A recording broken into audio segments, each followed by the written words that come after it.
Алабугада ковидтан кабат прививка сатырга теләүчеләр арткан. Тулырак киләсе язмада.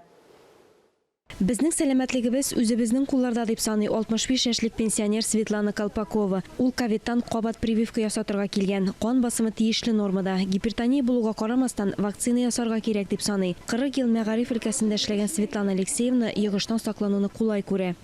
Я наблюдала массовые заболевания. Үз вакытында кызамык, сары, башка йогышлы авыруларны кичердек. Ковидтан да прививка ясатырга кирәк. Бу йогышта вакыт узгач артта калыр дип саныйм.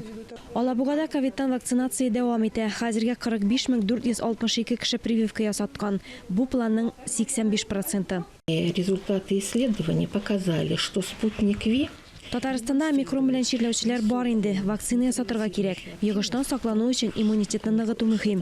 Ә прививка ясату өчен мөмкинлекләр бар. Здоровым надо быть. Ревакцинация ясатам. Икенче тапкыр 21 көннән соң. Бөтен халык сәламәт булсын, куркырга кирәкми. Вирус һава аша йыга. Чирле кеше белән янәшәдә булганда инфекция эләктерү куркынычы зур.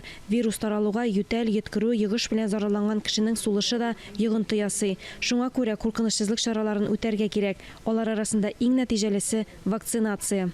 важно поддерживать свой организм. Организмны сакларга, дөрес итеп тукланырга кирәк. Стресстан саклану, тиешенчә йоклау, тынычлыкны саклау да мөһим. Алия Галиуллина, Татарстан яңалыклары, Алабуга.